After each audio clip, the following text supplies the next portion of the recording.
Good morning, ladies and gentlemen. Welcome to another ChinWag. I'm Richard Vobes. It's the 16th of August 2022, and thank you for tuning in on another one. The question I have today, well, let me put it this way. Was been out camping with the lovely Julia and Tim Tricker, one of our viewers and contributors to the show. We went out on a 24 overnight campsite, sitting there having a wonderful time, drinking cups of tea and coffee, enjoying the sunshine and all of that. And as the night grew down, we enjoyed the evening, and we weren't drinking anything alcoholic, so we were sticking to teas and coffees most of the time. And we were sharing each other's bits and bobs, like here's my coffee, here's my milk.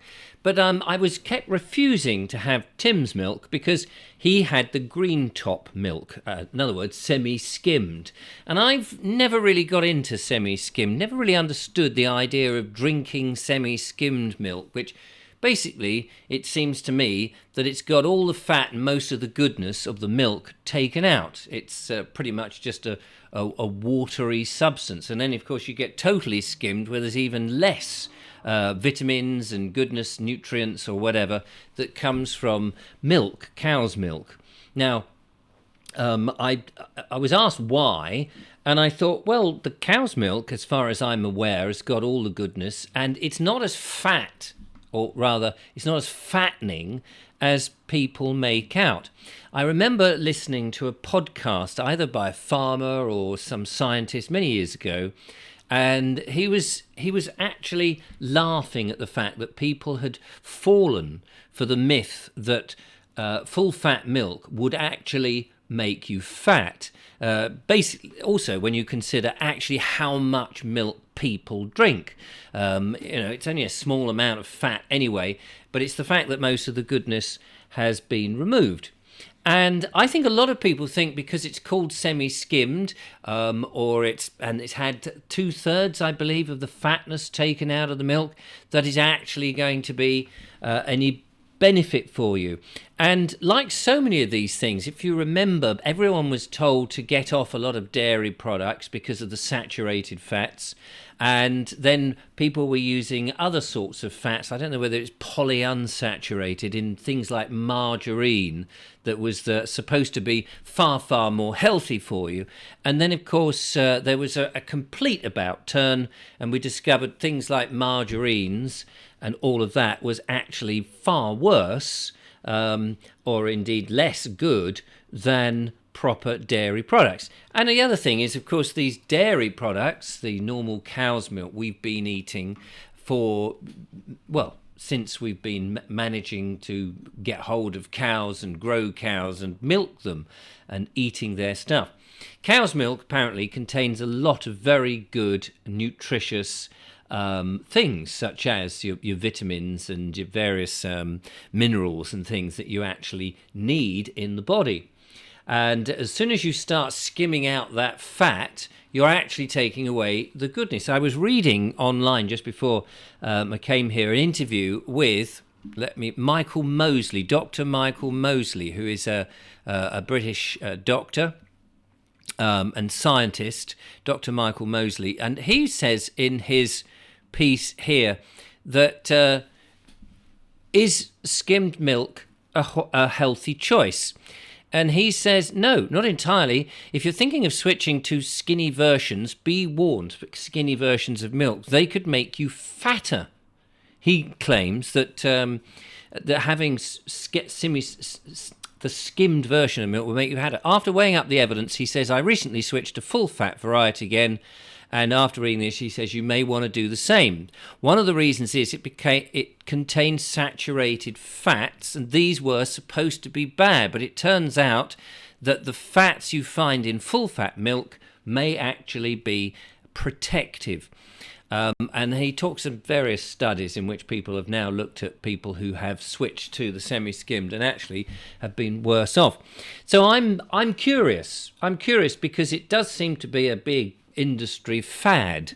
I wouldn't say it a scam as such, but it does seem to be a bit of a fad that people buy into these things, that they think because it says diet, like on various cola drinks, its diet, that it's actually not going to contain any sugar, or that semi-skimmed is actually going to be bad for it. And I think a lot of people don't even bother to find out. They just see the label and fall for it. So I'm curious in today's ChinWag, are you somebody who just goes along with it? Well, everyone says that's the best.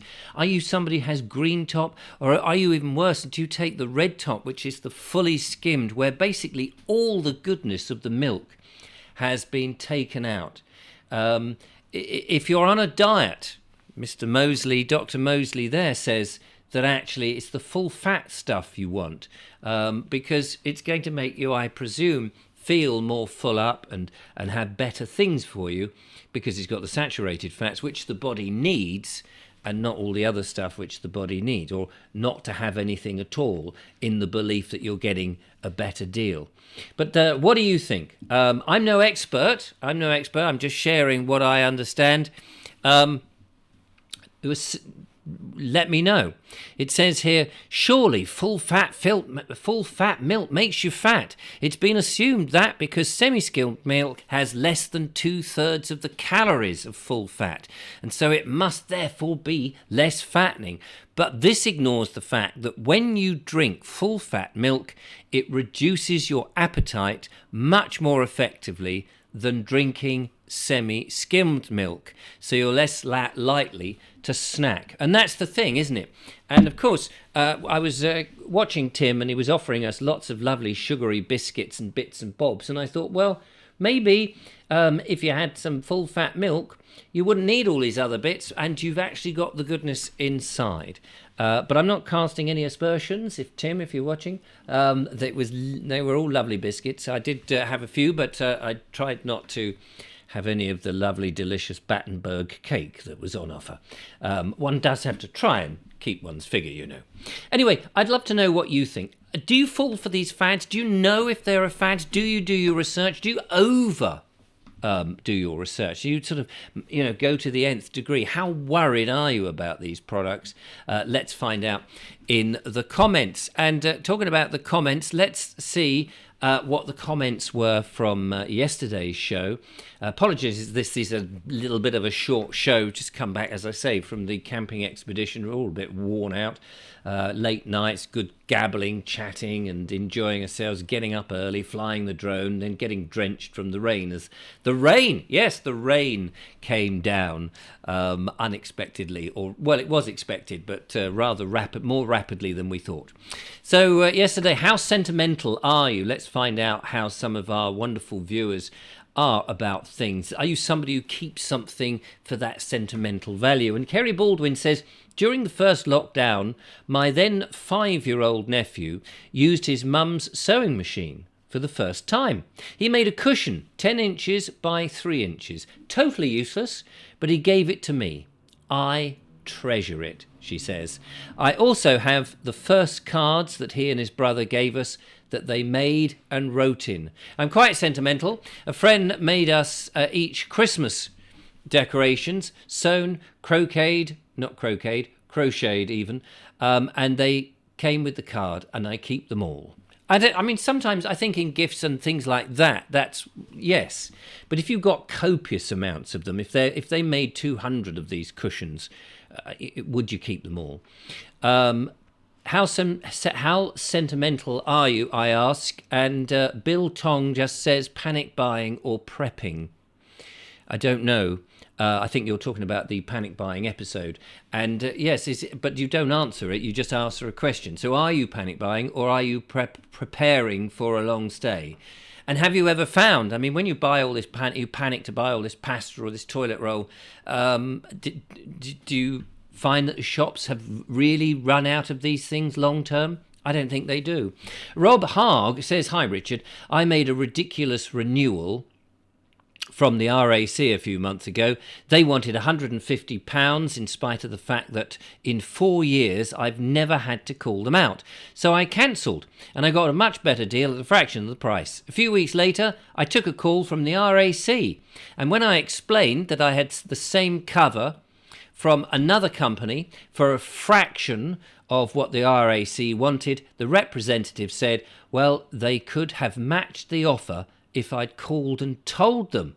Well, I shouldn't have to call. They should have made me a fair deal in the first place instead of treating me like a cash machine. Really annoying. And I absolutely agree with you. That's what loyalty does for you. You would think that if you're loyal to a firm, like I've been to the AA for something like 34 years, whatever it is, and they give me a card that says I'm a gold member, but does it actually mean that I'm a stupid member because they just keep assuming that because I'm being like that, they can up the price by 100 quid? I don't think so, thank you very much, and I shall be on the phone to them today. Fred Cooper says, my wife keeps the various birthdays and anniversaries and Christmas cards that we receive and then eventually recycles them by transferring them into new ones for us to send to our friends and relations. I think that's a brilliant idea.